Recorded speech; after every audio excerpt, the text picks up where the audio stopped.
listening to Maximizing the Gospel of the Kingdom with your pastor, Nick Caruso, aka JT, Apostolic Kingdom Ministries of Jesus Christ.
Maayong buntag, welcome sa atong tulumanon, Maximizing the Gospel of the Kingdom.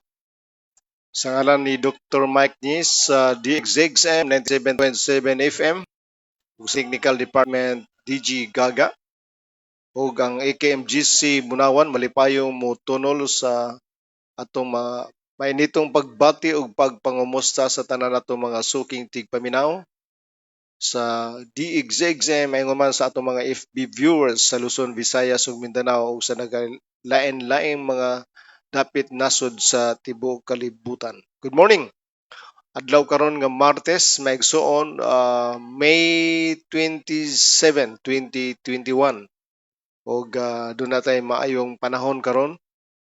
Ug atong gitimbaya ang atong mga kaigsuonan sa AKMGC Bunawan gikan sa panakan ngadto sa Lasang ug sa nagalain-laing dapit diri sa siyudad sa Davao nga padayon sa pagsuporta sa atong buluhaton. Maayong buntag kaninyo. Good morning sab sa atong mga early viewers like sa ato ang technician sa DXXM DG Gaga. Good morning.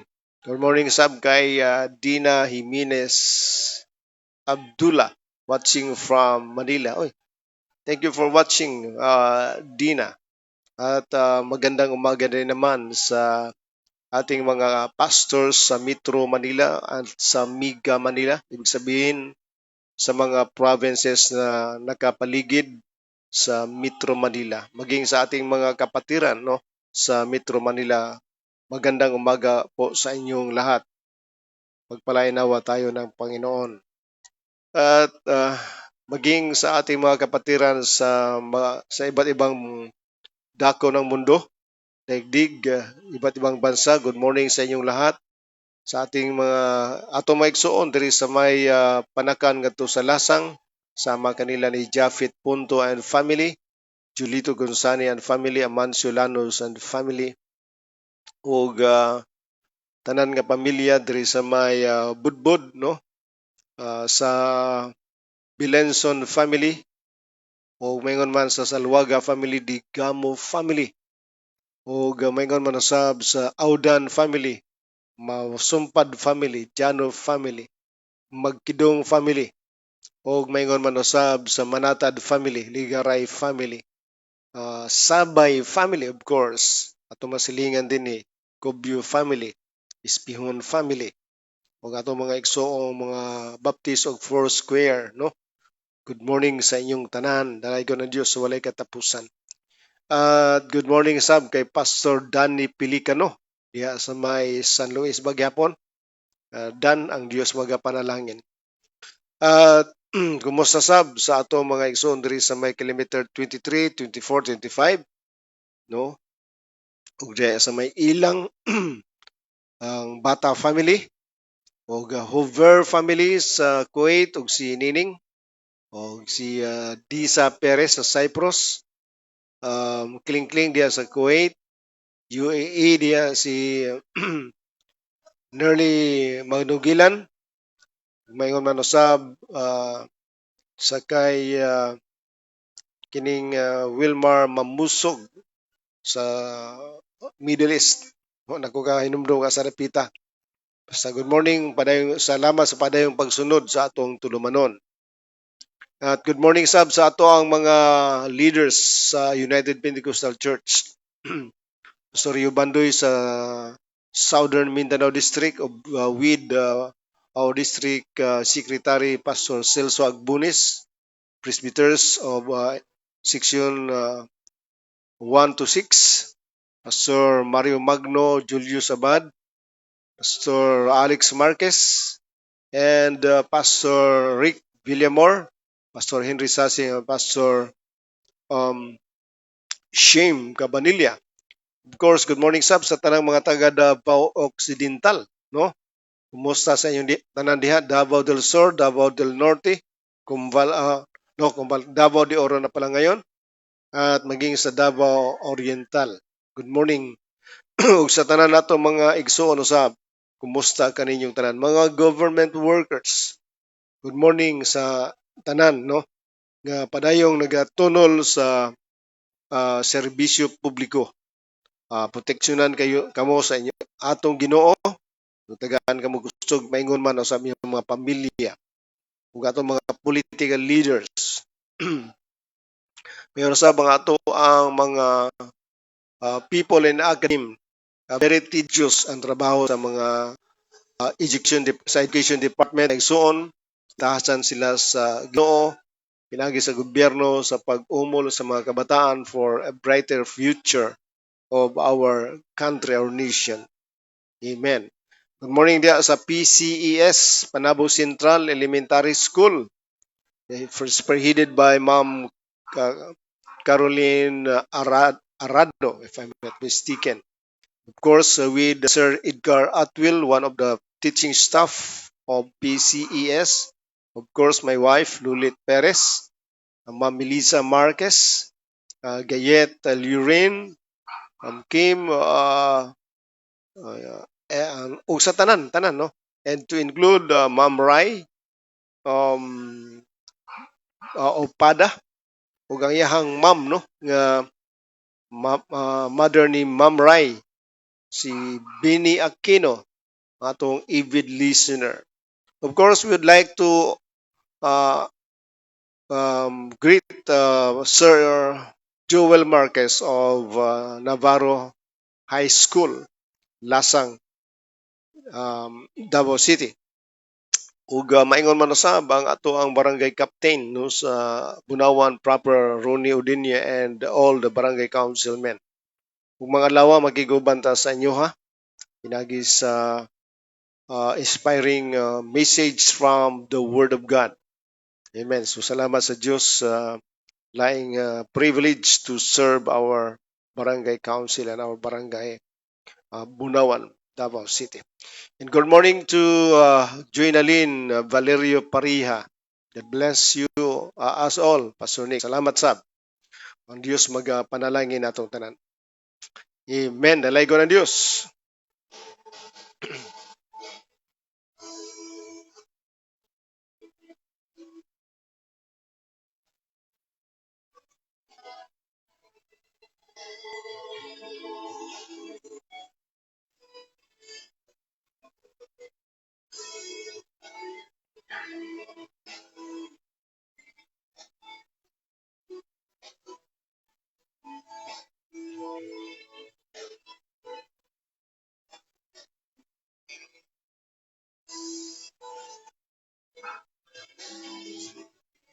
Good morning. Good morning, Sam. Kay Normalin Malbino, ang atong usa sa atong mga sharer, no. Ang Dios magapanalangin kanim. Minawa na to ning awit may suon nga si Buano version gitawag, okay, nagyawit sa Together Church with Pastor Philip Willie Mahadukon. Thank you for allowing us to share this song.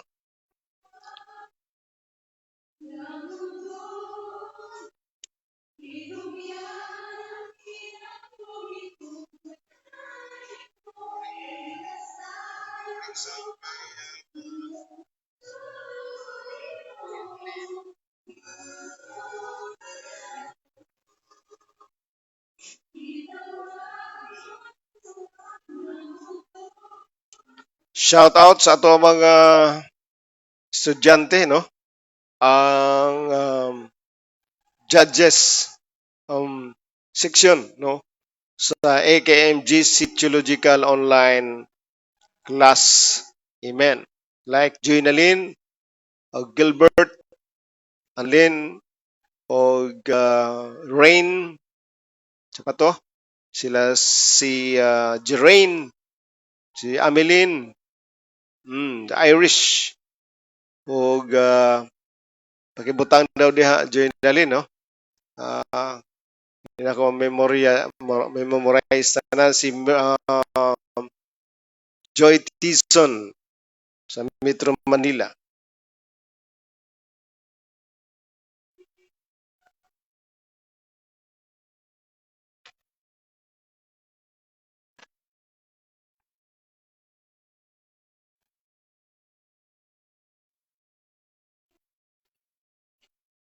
Pagitanaw daw, pag-check daw. Ko okay na. O, hinay daw ang sounds. Okay akong husgan.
So, naana dahil tanan diri, no? Si Jairo. Oh, good morning kay Pastor Jairo. Then si Bisa, Maricel. Ayan. So, kompleto na. So, I already made mention of them and then doon na pipilang wala pa.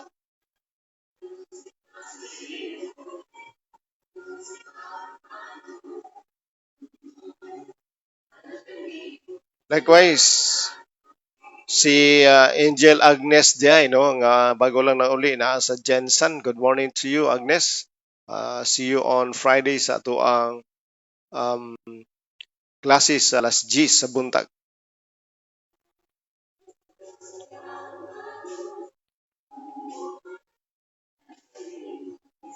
Of course, si Joy Paragas Diay po, no? Sa atong mga estudyante. Ayan.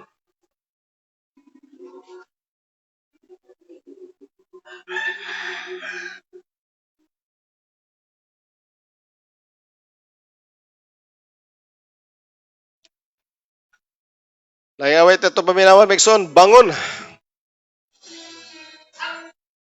Bisa kung sa may imong kahimtang karon, nakay temporaryong gitawag nga defeat, pero wa kay laing mahimo bangon. You're not yet through, you're not yet done. The journey is long enough.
Of course, good morning sab kay Prince Ralph Salem.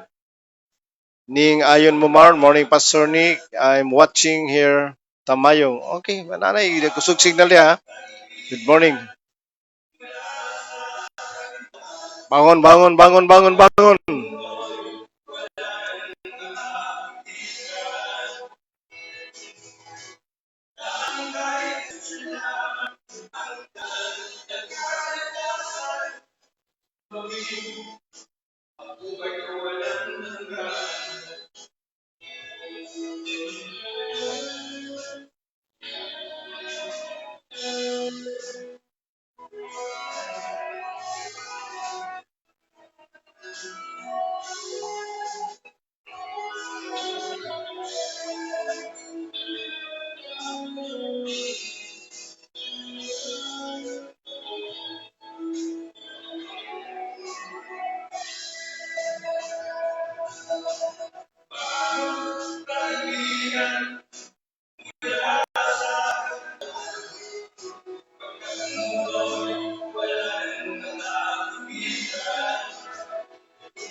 While we will play this instrumental perfect or experiencing perfect peace. Buado ta sa mga pagampo may so. Dalaygon ug mahigugmaon nga Dios ni tagnaan nagapasalamat kami una sa imong pulong, your comforting words, Father, and your comforting presence. Thank you, Father, for your presence and your words. Salamat, Ginoo, ikaw nagapadayon sa pag-sustain sa among kinabuhi through your economic provision, your divine protection, and giving us, Lord God, peace and joy in the Holy Ghost. And giving us, Lord God, your righteousness to rightly positioning in your presence. Salamat, Ginoo. Padayon ka magapanalangin sa among mga pilalanggang mga pastors, government workers, people in academe, even the business community, Father. Continue to bless even our nation, and that you will continue to clothe us, Lord God, with the robe of righteousness and your holiness. And we will do things, Father God, on the basis of your righteousness and holiness. Thank you, Father. Bless even all the Filipinos nationwide, worldwide, all the OFWs who are working abroad, Father God, for their families at home. Continue to bless them and give them the strength. We declare, Father God, for spiritual immunization, that you will make us free from all viruses, sicknesses, and diseases. Thank you, Father. Your mighty hands shall be upon each and every one of us, shall be upon all nations of the world. Thank you, Father God. Reach out them, Father, through your words, through your presence. Thank you, Father. We commit to you even this program. In the mighty name of Jesus Christ of Nazareth. Amen and amen.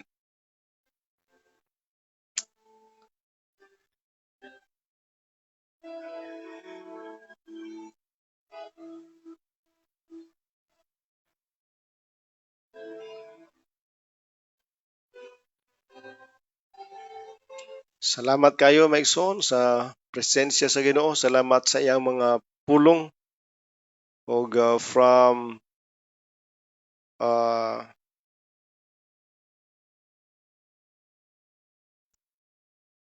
from Nining or Ning Ayon Mumar. Atod pa niya ako itimbaya, Pastor Jerry Kulipapa, Juvi Kulipapa, okay sa Subasta. O si Helen Madahi, ug ang tanan na lang. Then from Prince Ralph Salim, shout out from UPC Tigato, and the Reverend Rio Bandoy and Pastor Willie Mahadukon. Thank you, Ralph. Okay kayo. Salamat kayo ga no sa imong concern. I will check on this. Salamat kay klaro ang atong audio. Ang music lang ang medyo dunay kami problema. Okay. Salamat kayo. Then so sa check no ang uban sa inyong mga text ato mga radio listeners, wala tong usa nato ka number. We have this new number. So if you want to text and for your song request and your prayer request and greetings through radio, so you can text me on this number 0963-291-5232. Akong usbon 0963-291-5232.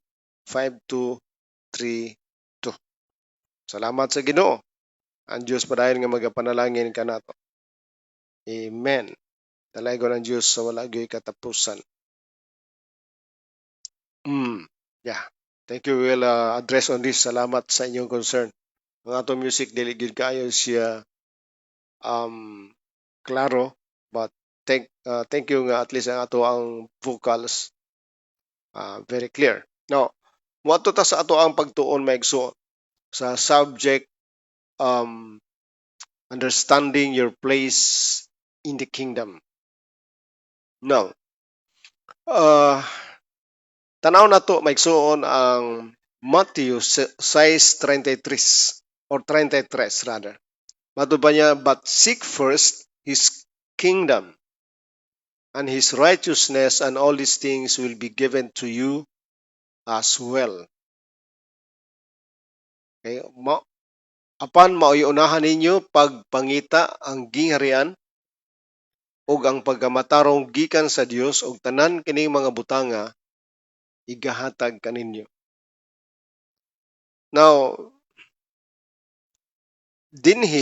dito mga kapatid, ating matutunghayan na ang numero 1 na priority ng Diyos para sa atin ay seek first His kingdom. Not seeking first a religion, but rather to seek first the kingdom. So, ibig sabihin noon, na sa lahat-lahat na pwede mong alamin, na sa lahat-lahat ng mga bagay dito sa lupa, ang pinakaunang dapat nating malaman, tutunghayan, aalamin, aralin, no, ay walang iba kundi ang kaharian ng Diyos. Si Abraham Maslow, a behavioral scientist and psychologist, meron siyang tinatawag na hierarchy of needs. Na una ay tubig, pangalawa, pagkain, pangatlo, damit, pangapat, housing, panglima, protection, pang-anim, security, pangpito, preservation, number 8 rather, self-actualization, and number 9, significance. Ito yung hierarchy of needs ayon sa pag-aaral ni Abraham Maslow as a behavioral scientist and psychologist. Ngunit, ang ating Panginoong Hesukristo ay yung lahat ng mga bagay na yun ay covered sa kaharian ng Diyos. Lamang ang ating Panginoon bilang isang hari ay nag-uutos sa atin na una, saliksikin, aralin, tutunghayan natin, aalamin natin muna ang kaharian ng Diyos. Ano ba yung kaharian ng Diyos? Royal sovereignty, royal rule. Okay? At ito yung tinatawag nating state government, a government of a country. So ito yung ating alamin. Ito yung dapat number 1 nating priority na malaman natin ang kaharian ng Diyos. At ang katuwiran na nagmumula sa Diyos. At ang lahat-lahat ng mga bagay ay pawang idaragdag, sabi ng Bible sa atin. Yung mga bagay na idaragdag lamang ng Diyos sa atin, yun yung tinatawag nating hierarchy of needs na sinabi ni Abraham Maslow. Pero sa Diyos, sa kanyang kaharian, yun ay idaragdag lamang. Dahil para sa Diyos, ang una nating dapat makamtan at ang unang dapat nating aralin ay ang kaharian ng Diyos at yung tinatawag na katuwiran. Ito yung tinatawag nating identity, image of God. So, ito yung God's number 1 priority. Now, this is the most important statement made by the Lord Jesus. And it establishes what should be the first priority in our lives. Ang pahayag ng ating Panginoon ay nag-i-establish ano ang ating unang priority sa buhay. Jesus, in this case, identifies the kingdom as being more important than food. Kasi rito, or dito mga kapatid sa Matthew 6:33, ating malaman na sa pagkain ng kaharian ng Diyos ay higit pang mahalaga. Sorry mga kapatid, may interruption. Kaya lang bagong kuha ni kaya para di tawag-tawag broadcast, no? So sorry. So padayon ta mga kapatid, no? Now, when Jesus said, "Seek ye first the kingdom of God and his righteousness, and all these things shall be added unto you," ibig sabihin na ang ating unang priority ay dapat ang kaharian ng Diyos. Dahil una, ang kaharian ng Diyos ay mas higit pang mahalaga kaysa pagkain. Ang kaharian ng Diyos ay mas higit pang mahalaga kaysa tubig. Mas higit pang mahalaga kaysa ating damit, sa ating bahay. At ang lahat ng mga tinatawag nating basic human needs. According to his assessment, or the assessment of Jesus, then what should be mankind's priority and primary preoccupation in life? Ano daw dapat ang priority at ang dapat pagkaabalahan ng tao? Pa yung dapat nating pagkaabalahan? Ito walang iba kundi ang kaharian ng Diyos at ang kanyang katuwiran. Okay, yung ating identity at yung kanyang kaharian, yun ang dapat nating araling mabuti. The kingdom of God. God's number one priority for mankind is that we discover, we understand, and enter the kingdom of heaven. Ito yung number one priority ng Diyos. Na tayo'y makakapasok sa kaharian ng Diyos. Kaya gayon na lamang yung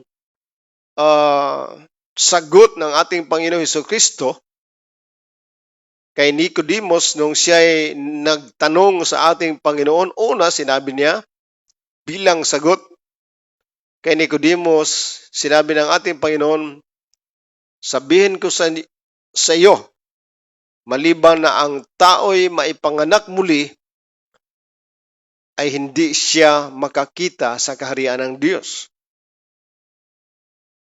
Okay?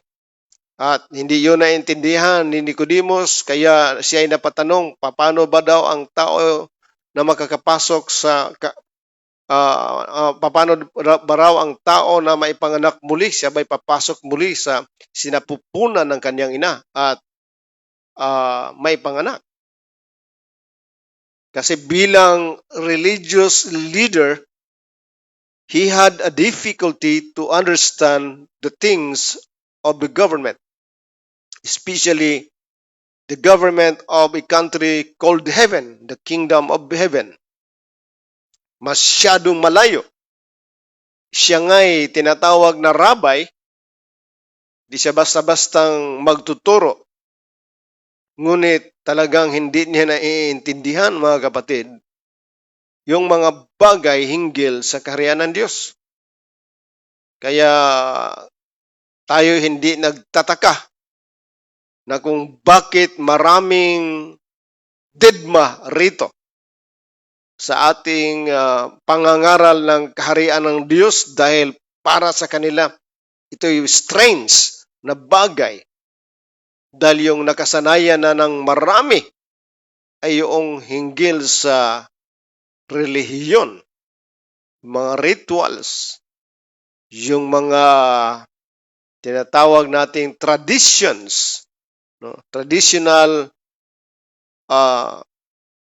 activities, mga kapatid. Kaya merong kahirapang maintindihan ng mga tao yung mensahe hinggil sa kaharian ng Diyos. Ito ngang si Nicodemos, a famous religious leader during his time, was not able, to understand what Jesus said. When Jesus said, "Except a man be born again," he could not see the kingdom of God.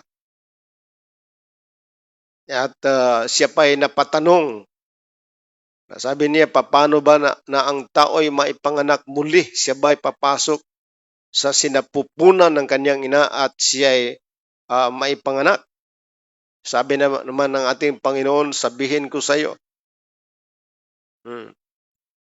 Katotohanan sabihin ko sa iyo na maliban na ang tao ay maipanganak muli sa tubig at espiritu, siya ay hindi makakapasok sa kaharian ng Diyos. So ano ba ang solusyon?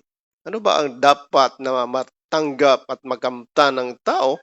Ito'y walang iba kundi ang kaharian ng Diyos. Dahil ito lamang ang solusyon sa kagulumihanang problema na ngayon ating nararanasan mula noon hanggang ngayon.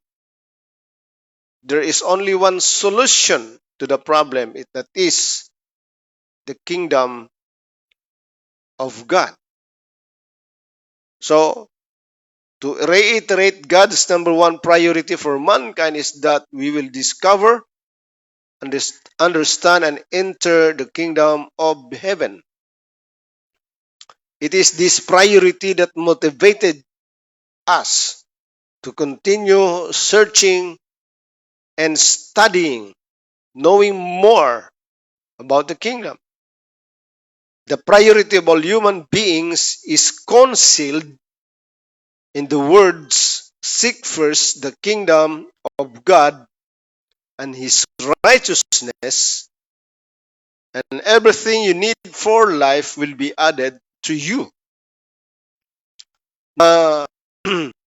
Ang priority ng lahat ng mga tao ay ito'y nakatago, no? Ito'y nakatago sa mga salita na seek first the kingdom of God and His righteousness, and everything you need for life will be added to you.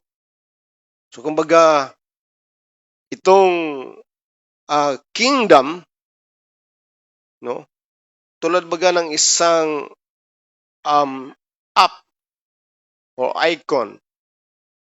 Kapag itap mo yan, double click mo, doon mo matutunghayan na doon pala yung lahat-lahat ng mga informations.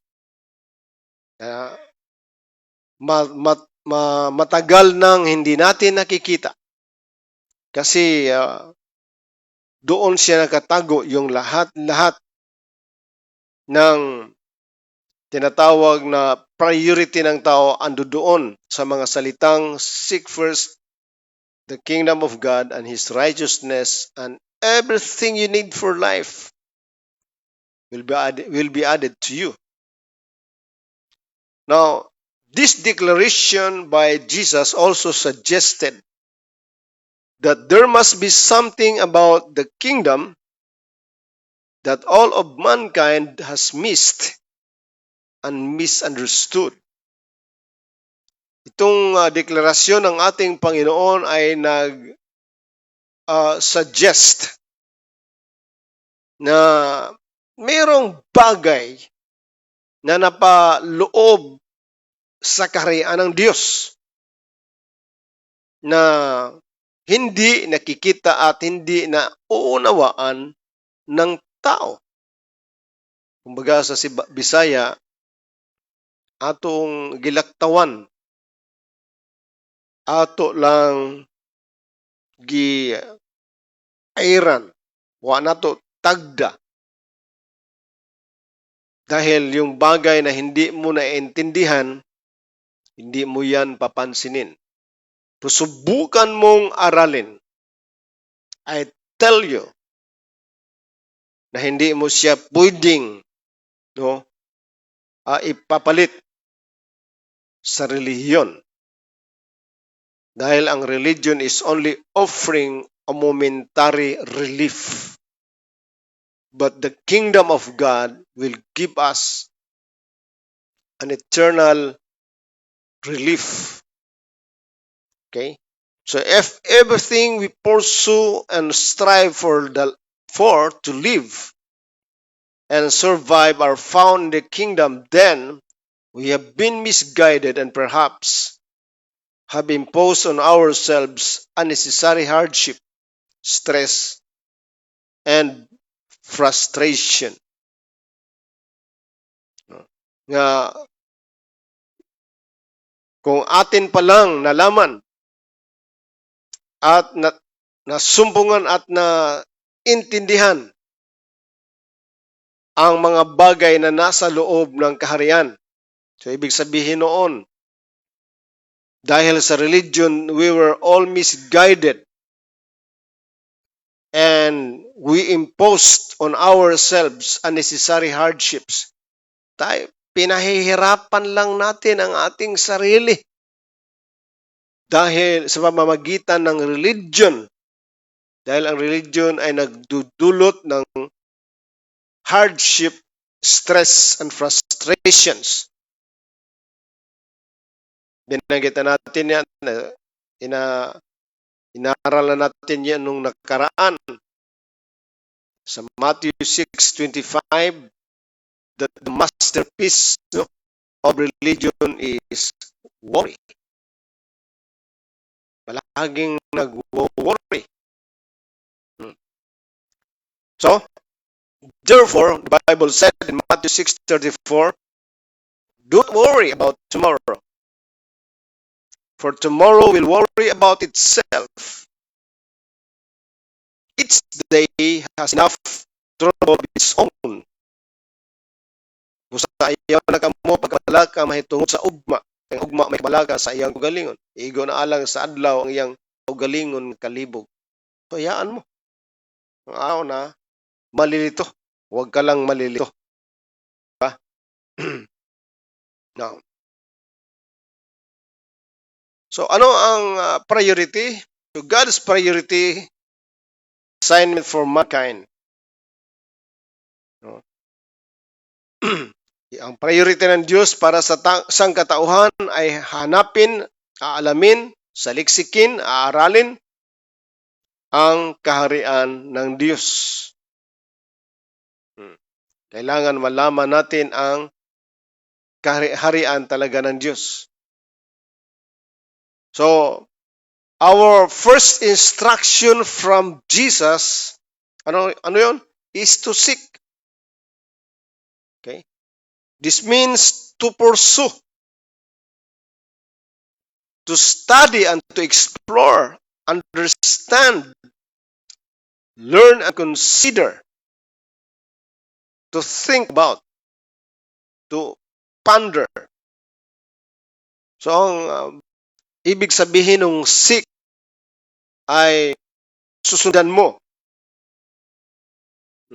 aralin mo, and you have to explore, go deeper, at unawain mo. Balik naman, aralin mo, at iisipin mo. Seekers must have a desire to know and possess a passion for the object of their search. Kailangan sa mga seekers na meron silang desire, no? Tinguha na malaman at maaangkin ang tinatawag na passion para sa bagay na kanilang inaaral at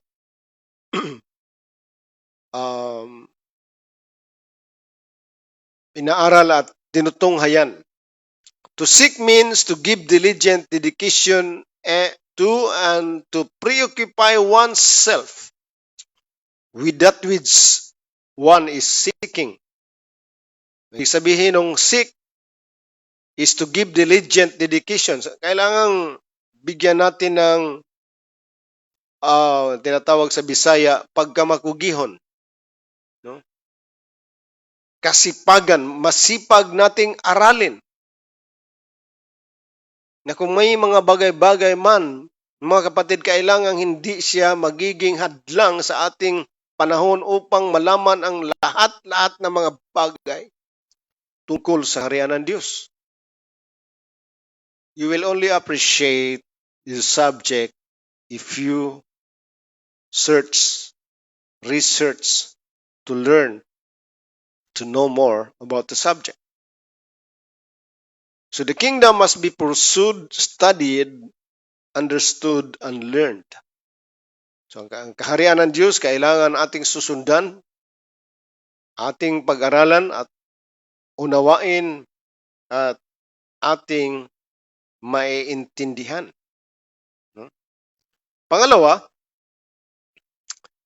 Jesus tells us to make the kingdom first. Sabi niya, seek, una is aralin natin. Pangalawa, seek first. So, ibig sabihin nun,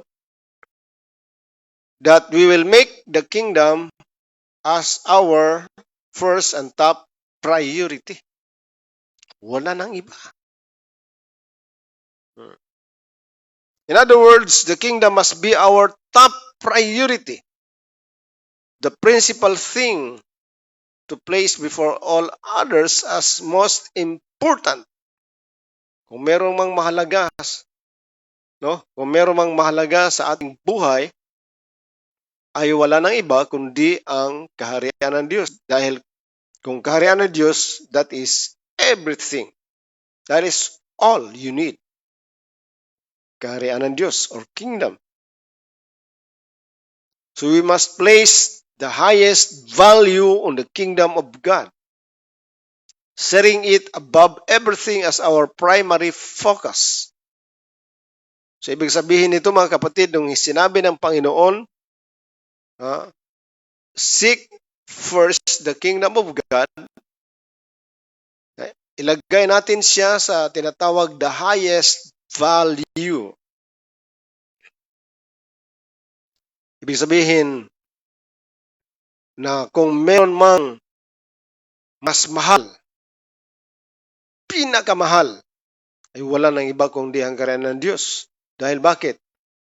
The kingdom is all you need. Ang kaharian lang ang kailangan natin. Dahil bakit? Kasi sabi niya, and all these things shall be added unto you. Kita mo? Kapag uunahin pala natin ang kaharian ng Diyos at ang kanyang katuwiran, sabi niya, ang lahat ng mga bagay na ito ay pawang idaragdag sa inyo. Kabaligtaran kasi ang nangyari. Kasi ang mga tao ay ang kanilang priority ay yung mga idaragdag lamang. Kung pupunta ka roon sa The Passion Translation, sinabi roon, and all these less important things shall be added to you abundantly. Abundant nga, pero less important things. Diba? Kaya, dapat we will sit down and meditate upon this one. Ating pagbulay-bulayan itong mga sinasabi ng Panginoon. Kaya dinadahan-dahan talaga natin ngayon ang pagsasalita. Sa gayon, maiintindihan nating maigi ang sinasabi ng ating Panginoon. Diba? So we must place the kingdom of God as the highest value, setting it above everything as our primary focus. So ang ating focus, ito talagang kaharian. The kingdom must be placed above everything else and should have no competition. Ang kaharian ng Diyos ay ilalagay natin ibabaw sa lahat ng mga bagay. At kailangan ang kaharian ng Diyos ay walang kompetensya. Ano yung kompetensya ng kaharian ng Diyos? Yung religion. Kasi ang religion, puno ng mga traditions, mga rituals. Bising-busy nga ang mga churches ngayon, no? Sa lahat, sa mga maraming mga religious related activities, rituals, and traditions. But the kingdom of God must be our highest priority. Then Jesus instructs us to seek first the kingdom. This is the most important aspect of the mandate and must be carefully considered. First, it is important to understand that because a kingdom is not a religion, dapat unang malaman natin na ang kingdom ay hindi ito religion. Kaya totoo yung sinabi nila na walang religion na makakaligtas. Totoo talaga yan. Talagang totoo. Why? Because religion is man's idea, while kingdom is God's idea. Sa simula pa lamang, sa Genesis 1:1, sinabi niya roon, in the beginning, God created the heaven, the invisible government of His country called heaven, and the earth, the visible kingdom. Walang religion doon. Di ba? Because religion is only a product of sin. No? So, to reiterate, it is important for us to understand rather that because a kingdom is not a religion, the priority of mankind should not be to seek a religion or some form of rituals or traditions. So ang ating priority ay hindi ang religion but rather kingdom, a government of His country. At ang lahat-lahat ng components na isang bansa, yun ang ating alamin. Meron siyang economic provision, economic policies, meron security, social, lahat-lahat na makikita mo na components na isang bansa at isang gobyerno ay matagpuan natin sa kaharian ng Diyos. Dahil yung lahat-lahat ng mga yon ay nakapattern doon sa kingdom of God. Di ba? The word kingdom in this verse is basileia. The Greek equivalent of the Hebrew, mamlaka. So sa Hebrew, ang tawag ng kingdom is mamlaka, while in Greek it is called basileia. Translated in Genesis 1:26 as dominion. So sa Genesis, sa King James Version, sinabi roon, let them have dominion. Na ang word dominion is mamlaka in Hebrew at basileia in Greek na ang ibig sabihin kingdom, state government, a government of a country. Dili religion igsoon ang panulundon nga gihatag sa Dios sa ato. Kaya nga ang ating Panginoon, sabi niya roon sa Matthew, kamong dito sa kanan kayong mga tupa. Okay? Tanggapin ninyo ang kaharian na mana ninyo na inilaan sa inyo mula sa pagkatatag ng sanglibutan. Panundan ninyo ang giharian nga gitagana alang kaninyo sa wala pa ang kalibutan. So matagal pala to. Sa isipan ng ating Panginoon, ito na yung kanyang pamana para sa tao. Di ba? Hindi religion. Bagkus kingdom, government of a country, legal. Kasi yung religion, rituals, and natawag nating mga traditions, ang movements doon sa religion. Now, both words, mamlaka and Basileia in Hebrew and Greek mean dominion, sovereign rule, kingdom, reign, or royal power. Ito ang ibig sabihin ng mamlaka in Hebrew and Basileia in Greek. Ito yung ibig sabihin dominion. In this study, we will focus on this concept in details because it should be our priority and because it is generally an unknown or misunderstood concept in most modern cultures. So nawala ito mga kapatid. No? Nawala na sa eksena itong tinatawag na kingdom dahil sa religion. Now, in practical terms, a kingdom may be defined as the sovereign rule of a king over territory or domain, impacting it with his will, purpose, and intent. So, ang kingdom pala, to define, ay tinatawag na sovereign rule of a king over a territory. No? Impacting it with his will. Paano i-impact ng Panginoon ng isang teritoryo na tinatawag na earth ay sa pamamagitan ng kanyang kalooban, will, sa pamamagitan ng purpose at pamamagitan ng intent, layunin.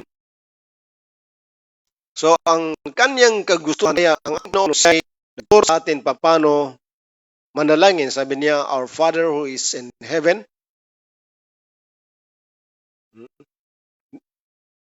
hallowed be thy name, thy kingdom come, thine will be done on earth as it is in heaven. Bakit ang kalooban ng Diyos ang siyang matutupad? Dahil bakit? Siya ang may-ari ng lahat ng mga bagay. Siya ang naglikha ng lahat ng mga bagay. Siya ang pinagmumula ng lahat ng mga bagay. Siya may-ari ng langit at lupa. Kaya, siya ang dapat masunod. Hindi tayo ang masunod. Dahil tayo nilikha lamang, siya ang may likha sa atin. Now, in this biblical text, the word kingdom as used by Jesus refers to God's government. In other words, state government, the government of a country of God, the kingdom of God. God's rulership, God's dominion over the earth. So the kingdom of God means God's will executed. Ang ibig sabihin ng kingdom of God na ang kalooban ng Diyos ay pinatutupad or God's jurisdiction. So, ang Diyos ang may tinatawag na jurisdiction sa geographically sa buong daigdig, buong sanglibutan. Dahil siya ang may-ari at may likha. Siya ang may jurisdiction sa ating buhay.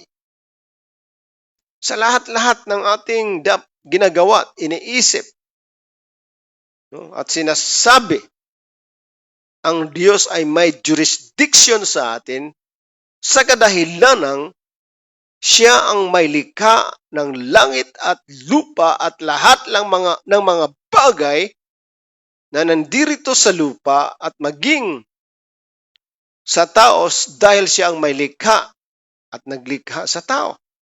So ang kanyang kalooban ang dapat matutupad.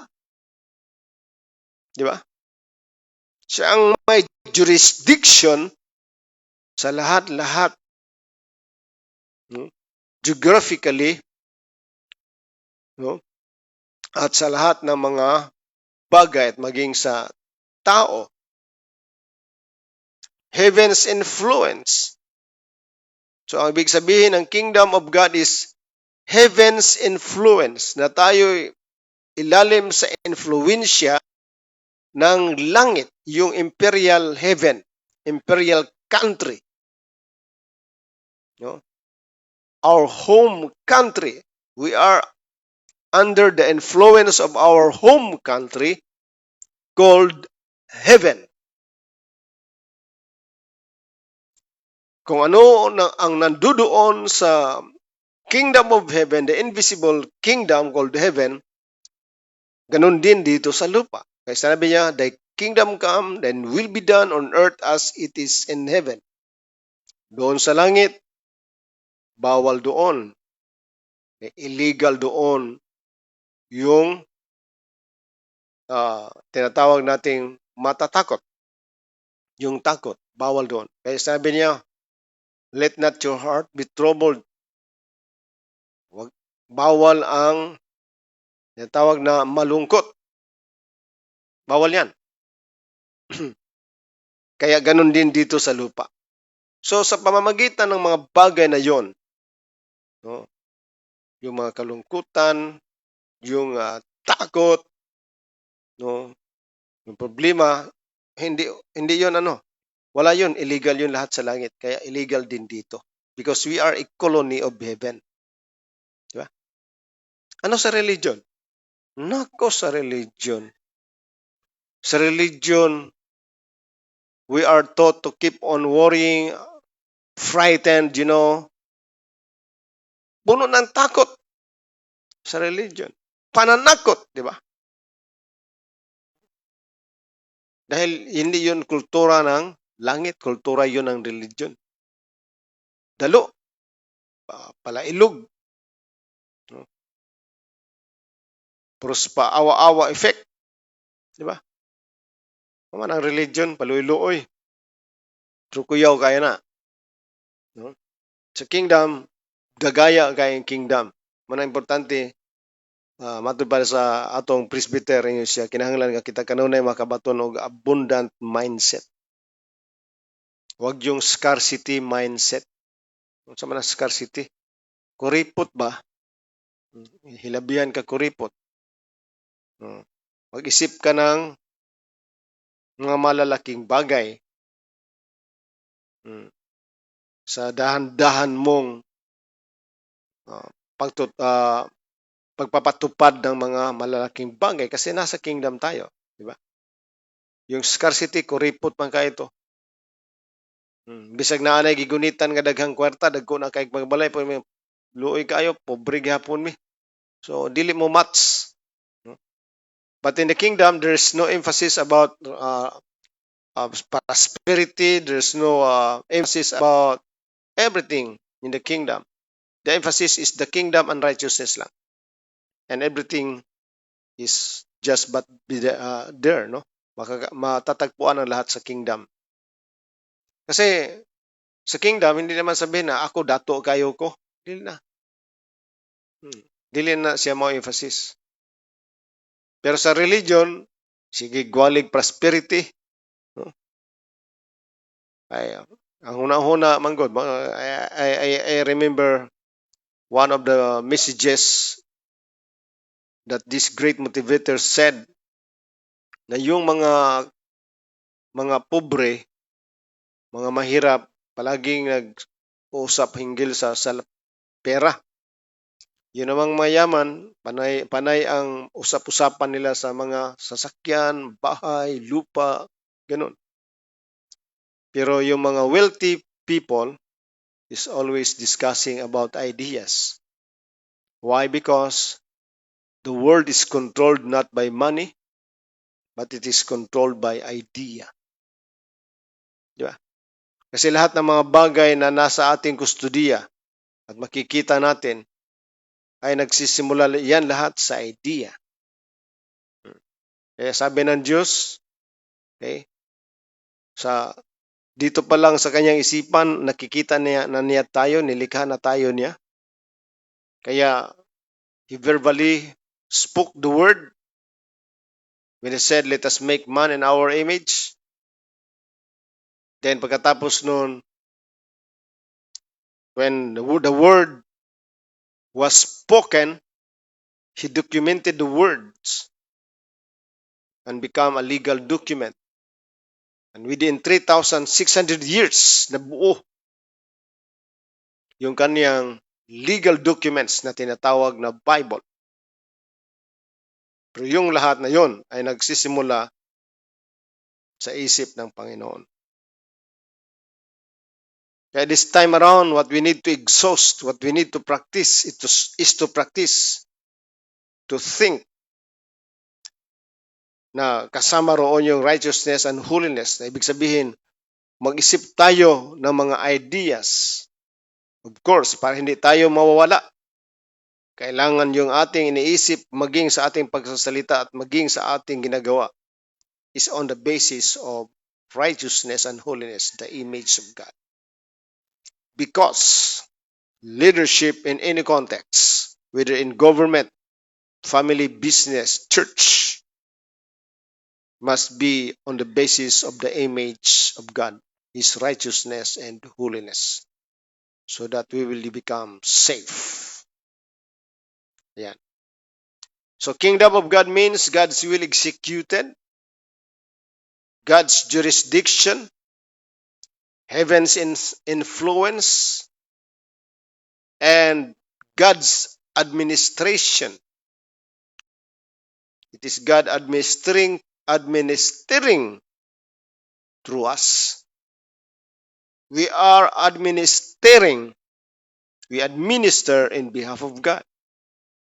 And God's impact and influence. So yun ang ibig sabihin ng kingdom of God. Na ang kanyang influensya.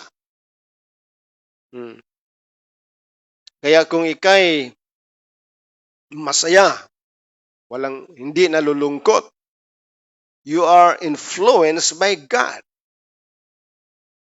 Pero palagi ka lang nalulungkot, palaging natatakot, palaging babalisa.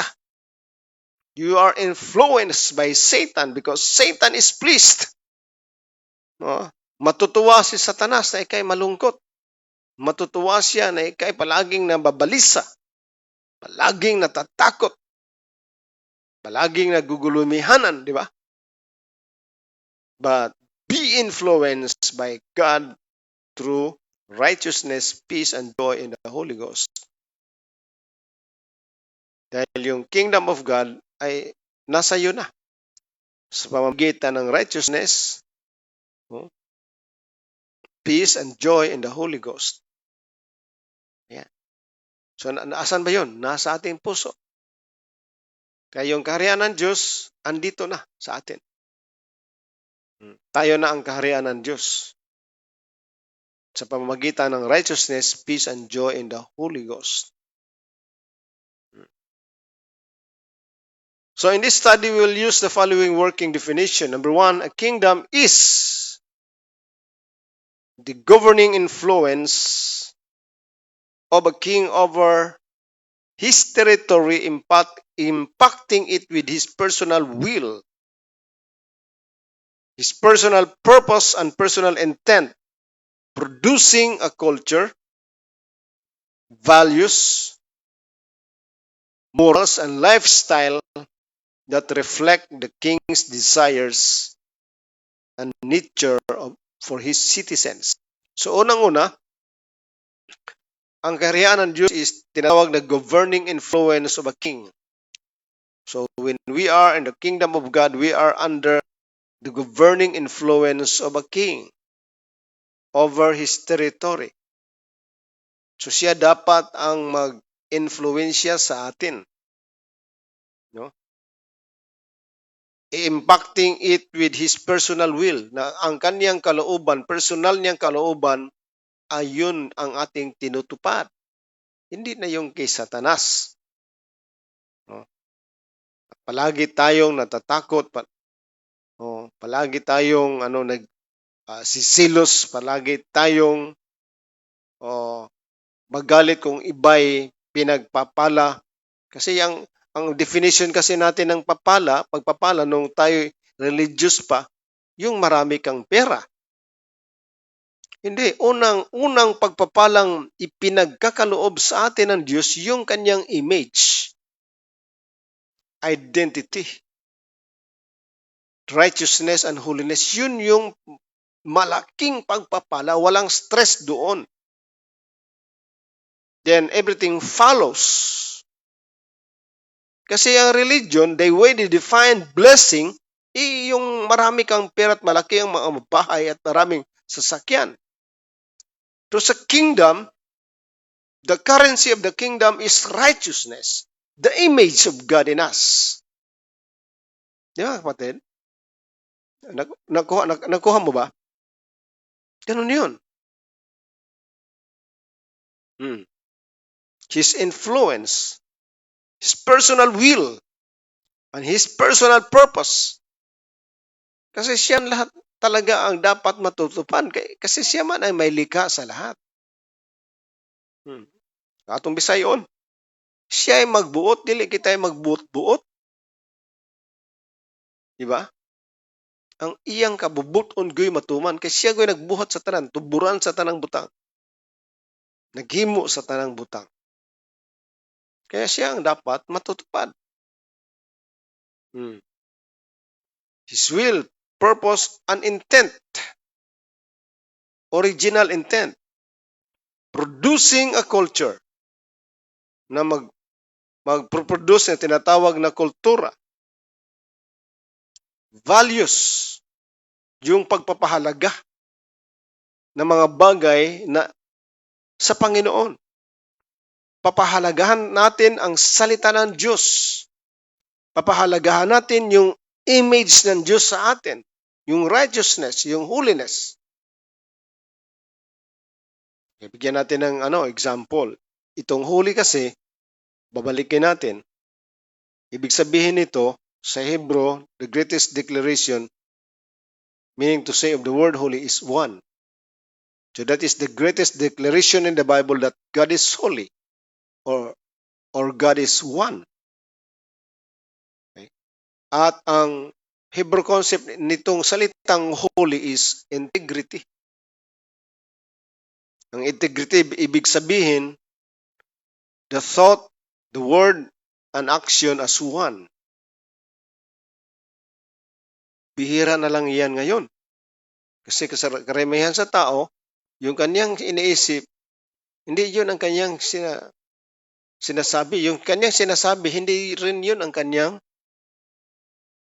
ginagawa. Pero sa Diyos, yung kanyang iniisip at ang kanyang sinasabi, ganun din ang kanyang ginagawa. Kaya siya ay holy, tinatawag na holy. Di ba? Basta kung musaan ka, tumanag yun. Ngayon siya, kung ikay mangako, tutuparin mo. Kasi that is an issue of holiness. Diba? Integrity. Malapit na ang eleksyon, di ba? Katatakot na naman na pangako ang ating maririnig. Pero ang question ngayon, though they have the integrity, the image of God, which is integrity with His holiness and righteousness. Di ba? Yun ngayon. Kaya if you have the image of God, nako mga kapatid. Kaya wala talagang ibang political leader na hihigit pa sa ating Panginoon. Because Jesus Christ is a political leader. Not a religious leader, but a political leader. Wala nang higit sa kanya. Dahil yung kanyang iniisip, yun ang kanyang sinasabi, yun din ang kanyang ginagawa. Kaya dahil sa integrity ng ating Panginoon, nung sinabi ng Diyos na ikay pagpalain, pinagpapala ka na talaga. At hindi na pwedeng ma-revoke yung pagpapalang pinagkakaloob ng Diyos sa atin because of His integrity. Because of His holiness. Because that's why He gave to us His image. Because the basis of our political career as a leader is based on His holiness and righteousness. Kaya kung ang tao ay merong image of God, nako mga kapatid, ang saya-saya. Wala nang kalungkutan. Dahil bakit? Yung sasabihin ng ating mga political leaders, yun din ang kanilang tutuparin. Dahil pairalin talaga yung image of God in our political career. If you're in academic leadership, the same is true. Di ba? Church leadership, ganun din. Kahit anong context of leadership, the image of God is very, very, very important. Di ba? That's why during, political campaign, many are into marketing an image because perhaps they do not have the image anymore of God in them. That's why marami talagang mga marketing strategists na i-hire. Pero kung if we have the image of God, no need to hire marketing strategists to sell our image because we have the image of God in us. Kaya nagkaganito yung ating mundo, ating daigdig mga kapatid. Dahil sinira ng demonyo ang image ng tao. Dahil ito nangyari. When man sinned against God, he lost his identity, he lost the image. And after losing the image, man became an orphan. Ano ba yung orphan? Spirit of orphan. Nako, ang orphan kasi, matakaw, sakim. Di ba? Kaya, sa kasakiman, mga kapatid, ang ating mundo'y na-collapse dahil sa kasakiman, inspired by the spirit of religion. Di ba? But still, we are praying. We are praying because we understand. May mga tao na nasa gobyerno, may mga tao na nasa church, may tao nasa academe, na talaga naman, they really tightly embrace the image of God, His righteousness, and holiness. Na walang pagmamalabis to equally distribute what is due to the people. So it takes the image of God for the distribution of social services so that walang pagmamalabis. Di po ba mga kapatid? Now we will break for a moment kasi we are very serious this time. Then we will offer you a song. Magandang awit. Hanap muna ako rito mga kapatid. Itong awit na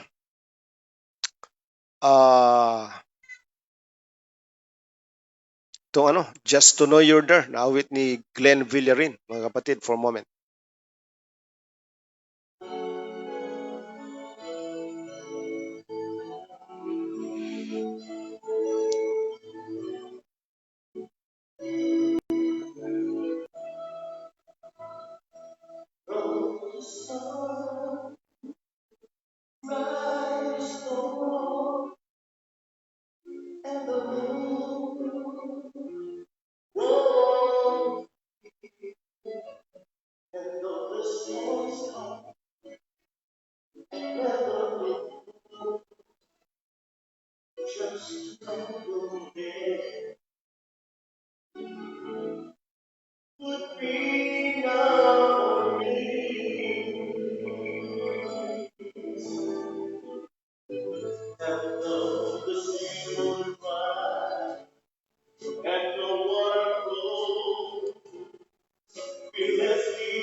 Salamat sa awit ni Glenn Villarin, Just to Know You're There. Sapat na para sa atin na alam natin na ang Diyos ay kasama natin. Nasa sa atin mga kapatid. Jesus meaning is all. Kompleto na mga kapatid. His government means all. Amen. So, napakaganda talaga mga kapatid na pag-aralan itong tinatawag na Kingdom of God. Meron tayo mga ilang minutong nalalabi. Then to go further with some of the points that Jesus' final instruction to us in this verse is to seek also the righteousness of the kingdom. Yan. In other words, the legality of His government. So ito yung dalawang aspect na dapat nating i-embrace. No? Kailangan nating tanggapin at aalamin at tanggapin. No? Na una yung kaharian ng Diyos. At pangalawa yung tinatawag na katuwiran na nagmumula sa Diyos. The righteousness of the kingdom. This is another vitally important concept that has been diluted in the waters of religion and must be recovered if we are to understand the kingdom and experience the abundant life all humans deserve. Ito mga kapatid. Because the word righteousness is actually from the discipline of law, not religion, and implies right positioning. So, ibig sabihin ng righteousness is to rightly position ourselves in the Word of God, in the presence of God, amen, in His righteousness. So, yun ang ibig sabihin ng righteousness. To be righteous means to be in alignment with authority, to be in right standing with authority, to have correct fellowship with authority, to be in right relationship with authority, to be in legal or lawful alignment, and to be in correct standing with the law or regulations, principles of and to fulfill the requirements of authority. Ito yung ibig sabihin ng righteousness. Na kung ano man yung sinasabi ng salita ng Diyos, kasi yung salita ng Diyos, principle or law. Kasi tuwing ang Diyos ay magsasalita bilang hari, automatically becomes His policy. Di ba? Kaya, as a leader, everything He said, as a political leader, Jesus or God, everything He said becomes a policy in His kingdom. Di ba? Kaya napakahalaga na malaman natin itong tinatawag na righteousness. Ano raw? To be righteous means to be in alignment with authority. So we have to align ourselves to the authority. Kaya meron tayong constitution and bylaws. Because you cannot govern a nation, a country without the law. We will become chaotic. No? Magiging chaotic ang ating bansa kapag walang saligang batas na dapat tutuparin. And more on that this coming Thursday, mga kapatid. Dahil napakaganda nitong ating pinag-uusapan. Bagamat hindi tayo mga lawyer, pero napakagandang mauunawaan at maintindihan natin yung kung ano ang dapat nating gawin bilang tinatawag na kingdom citizen. Di po ba? More on this coming Thursday, mga kapatid. We'll go to prayer.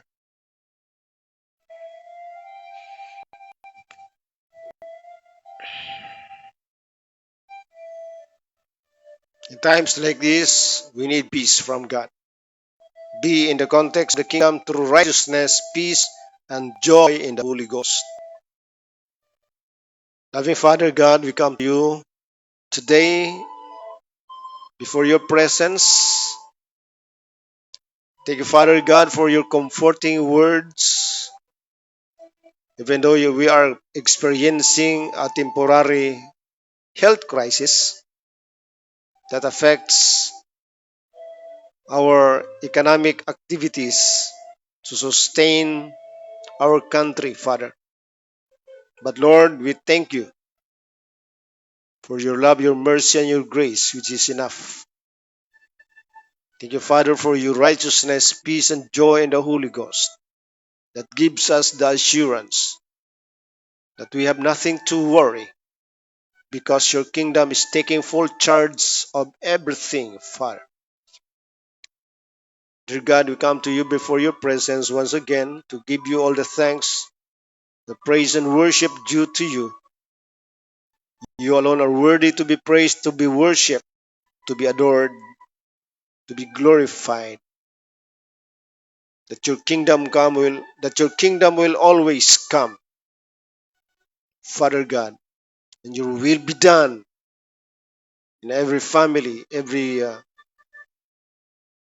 community, every nation, Father, in every business, in every government, every church, Father. Thank you for the peace you've given us. We love you and we worship you. Continue to bless our nation, our leaders, church leaders, government leaders. In Jesus' name, amen.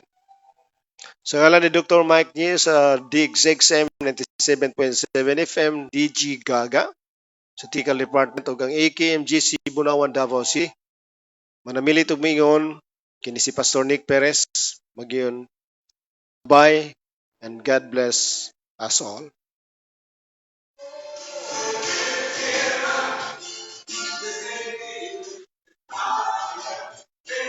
You have just listened to Maximizing the Gospel of the Kingdom with your pastor, Nick Harris. If you enjoyed today's message, we'd love for you to connect with us. Head over to our Facebook page and like Apostolic Kingdom Ministries of Jesus Christ. Watch our Facebook radio broadcast and help us to share it with more people. If you have any question or comments, get in touch with the following mobile numbers: 0948 557 9687 or 0905 406 4350. Reach us via email nickharris.akmjc@gmail.com. Thank you for tuning in. Until next time.